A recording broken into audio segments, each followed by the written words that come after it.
You're listening to Today at Museum of the Bible. These exclusive conversations with authors, scholars, and specialists visiting the museum focus on how they are currently engaging with the Bible in their lives and work. Welcome to Today at Museum of the Bible. I'm Jeff Kloa, and I'm here today with Jacob Schwarz. Jacob is the Vice President for Creative for Mysterybox Productions and has done a lot of work on Bible and film. You probably have heard of The Chosen, been involved in that project. And he's here today because we just unveiled the New Testament experience here at Museum of the Bible. And Jacob and his team are responsible for the film that's a part of that project. So welcome, Jacob, to Museum of the Bible. Yeah, appreciate it. Great. And so probably a little bit of a load of relief for you now to have it up and running?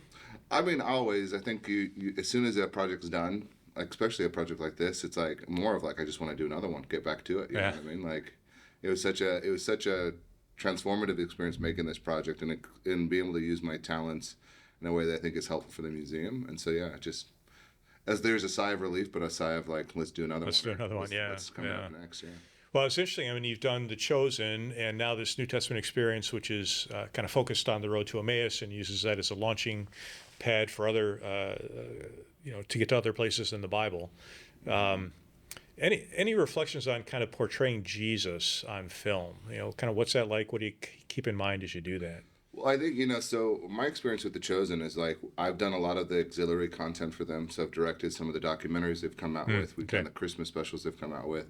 And one of the things I've really appreciated about The Chosen's approach, especially Dallas Jenkins' approach to the way he's interpreted Jesus, was that he wanted to come across with an authentic Jesus. Yeah. I think Jonathan Rome just does a fantastic job at that. Mm-hmm. And so, I mean, that was a high order for when, we were commissioned by the Bible Museum to come and do a project of similar caliber, trying to cast a Jesus that is authentic, that comes across as authentic, and that somebody could relate to. I think there's been,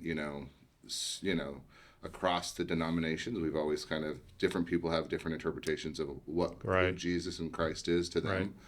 And some put him on a pedestal, some put him down to earth with us. But I think the thing that I always try to go after is authenticity. Right. So, Right. Yeah. Now the filming was done not in Israel. No. Where there's a lot going on right now. So where did you do the filming and why?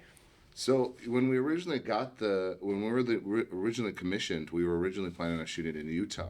Out there, we have an amazing Jerusalem set that The Chosen has also worked with. However, timing just became a problem. We needed to film this in January. And we started looking at options. We looked down in LA, New Mexico, other options to film here in the United States. But we had a really good friend of ours just recently film in South Africa, a Christian film, and he had a very good experience out there. He worked with amazing filmmakers, and he highly recommended us explore the opportunity to shoot in South Africa. Mm-hmm. We worked with an amazing production company down there called Boomtown, and they kind of had all the resources we needed. They had a Jerusalem set, they had all the wardrobes, all that kind of stuff, so it was easy for us to put the project together down there. So they have a Jerusalem there, right? Yeah. It's pretty cool to do your own pilgrimage. That's good.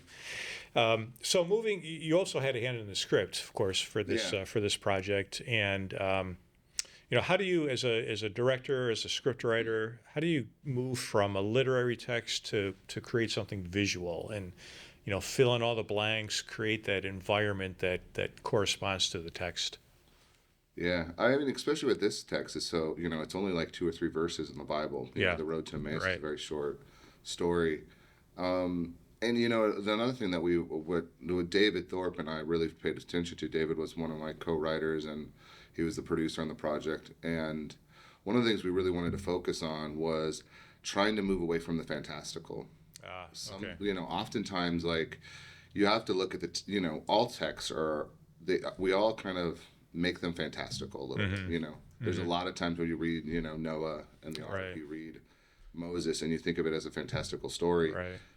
Over the top. It's like what I was describing to the crew often too is like, this is not a Michael Bay film. Like, they don't, the people of this time didn't have that visual language that we have now to create these visuals, or this is how, Interesting. CGI, all that stuff. CGI and all that other crazy stuff. Yeah. And so we just said, let's just make this as authentic as possible because that's how we're going to reach the hearts of people easier by more authentic, realistic portrayal of what goes on. So that's how we kind of started, the basis of the script. And then we also kind of looked at, and I think this is what I've kind of learned from the folks over at The Chosen too, is we have to just look at the core messaging.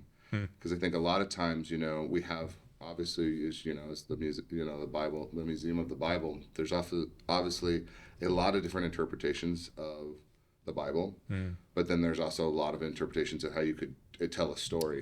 Right. And so I think the way that we all have to look at it is just what's the core message and what's the core thing that's trying to be told there.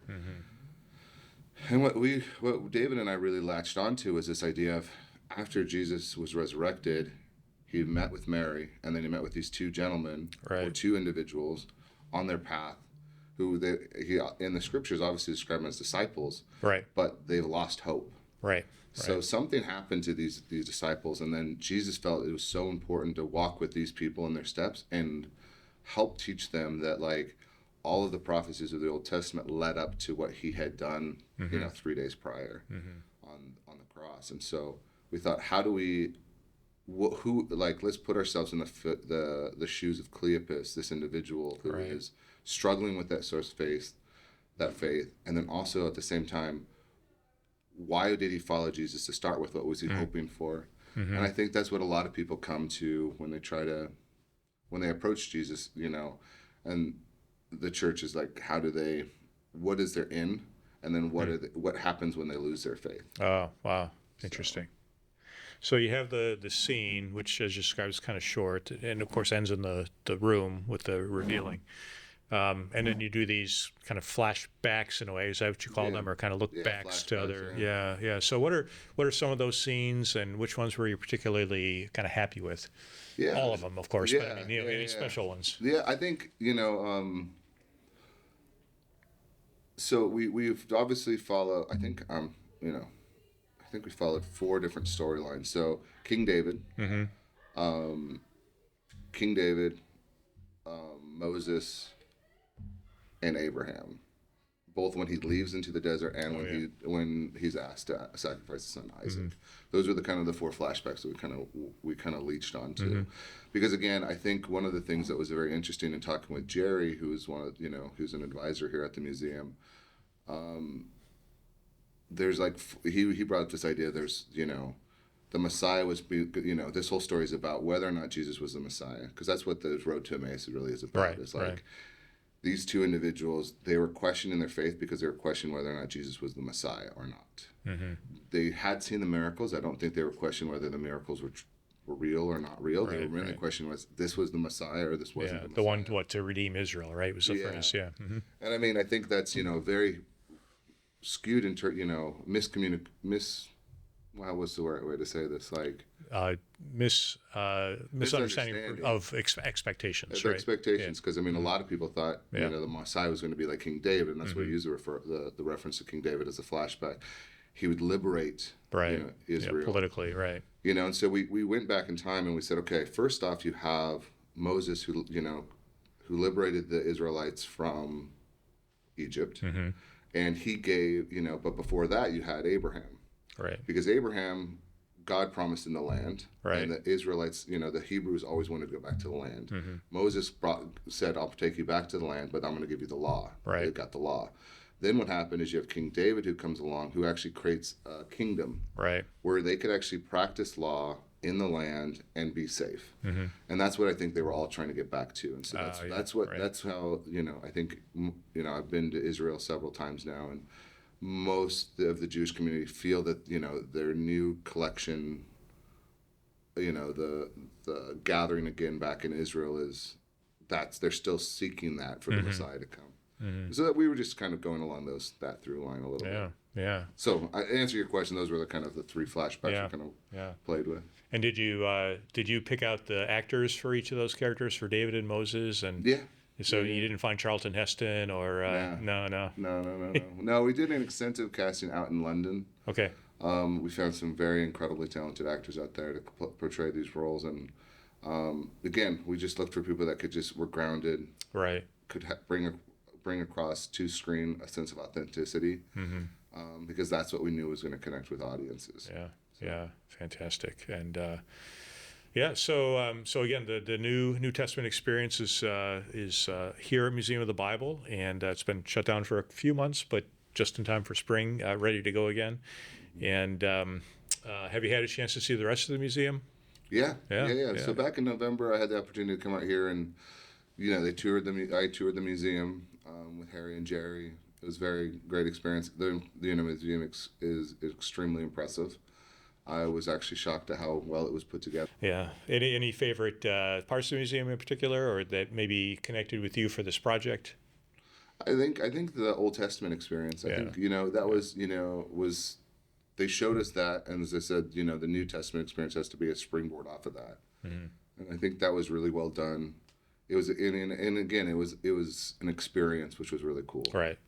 And that is not my forte, is creating experiences. We were kind of commissioned to do the film. The film, right. Jonathan Martin, who's a very talented,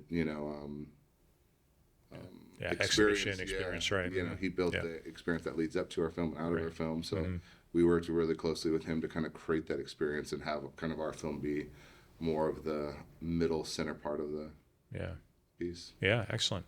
So are all the projects that you do with Mysterybox biblically related or faith related, or do you do other things as well? We do a lot of different stuff. I mean, we've been very fortunate, over the last little while to do more faith-based stuff. Most of the stuff we don't do is faith-based. Oh, really? We got connected with The Chosen through a connection with their executive producer, Brad Pelio, to do their Christmas specials and stuff like that. And then that's expanded and doing more projects. Typically what we do is we do a lot of commercials. We do a lot of narratives and documentaries. Currently I'm working on another feature film about the 14th century conqueror Tamerlane. Oh, yeah. Based in Uzbekistan. So last year I spent 3 months over there in Uzbekistan and Kazakhstan filming that film. Wow. We're going back this May to do some pickups and then hopefully release it, complete it and release it in the end of this summer. So that's our goal, is I really love historical stuff. I feel like historical stuff I can learn a lot from, and I also love creating worlds. So that's why it kind of was a good match with this project. Interesting. Yeah, and there's always, of course, a story, right? So it's not just selling a product, but you're telling a story and opening things up and bringing people into that space. It's pretty cool. Yeah. Do you have any Bible-related projects coming up right now, or is this aside from The Chosen, I suppose? Yeah, we have some stuff at The Chosen. Yeah, nothing currently. Really? Again, I would really like to do more, though. Yeah. I think this created a good appetite for me to want to tell. One of the, I was telling this to Matthias last night, was, The Chosen had me do this documentary called Gen Z. Okay. With the and that interviews, was a very big, impactful film for me because, I have done documentaries before and I've never done a faith-based documentary. And one of the things that I was very clear with The Chosen as we went into this, and was I was like, a lot of times with Christian content, there's some sense of propaganda or some sense of motivation, or like, let's convert people, let's do stuff. And they were just like, no, let's just tell stories and let the story motivate and change people or inspire people and do that stuff. And so that whole experience has really opened my eyes up to the fact that, as a believer, I could tell meaningful stories without compromising, my journalistic integrity or my storytelling integrity or the people that I'm talking about. Yeah. And so, there's now become an appetite in me to maybe look into doing more faith-based stuff in the future. Okay. So if somebody said, hey, I got X amount of dollars, what's the biblical project you would most want to do?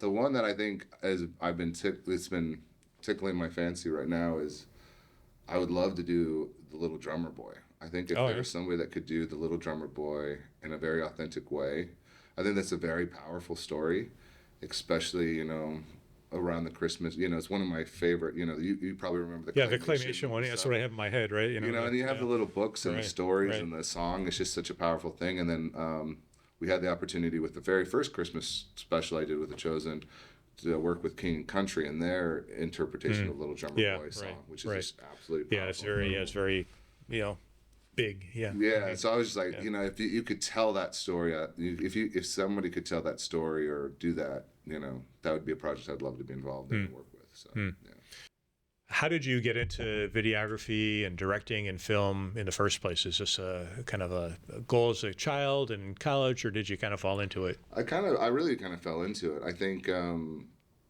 so throughout high school, I did engineering and drafting a lot. I actually got a scholarship to Brigham Young University for mechanical engineering.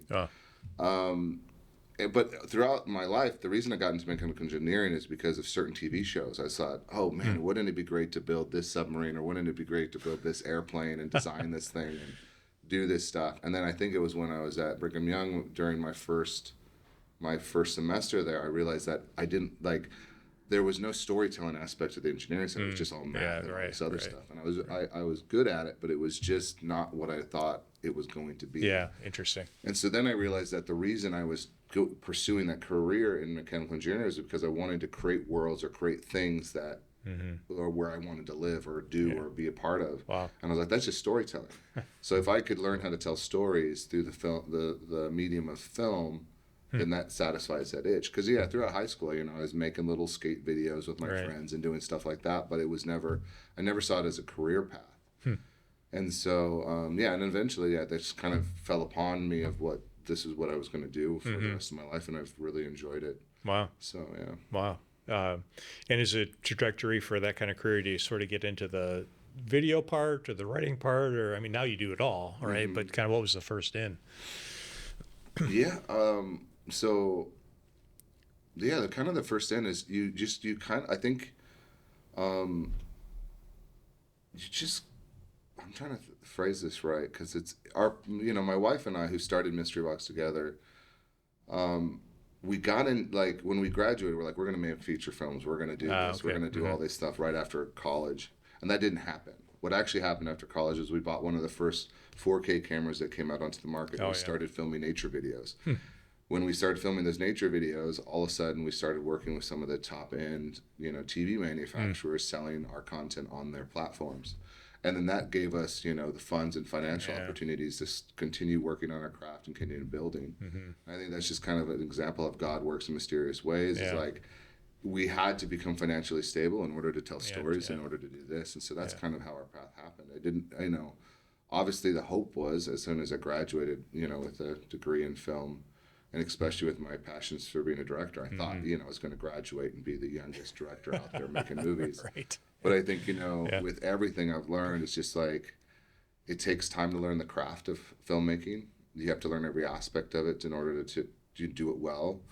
And you have to learn, you actually have to, more than anything, learn to humble yourself and realize that, one of my favorite quotes from somebody, and I don't remember who it came from, was, amateurs know everything and professionals know nothing. And I think when I was younger, I was true amateur and thought I knew everything. Right.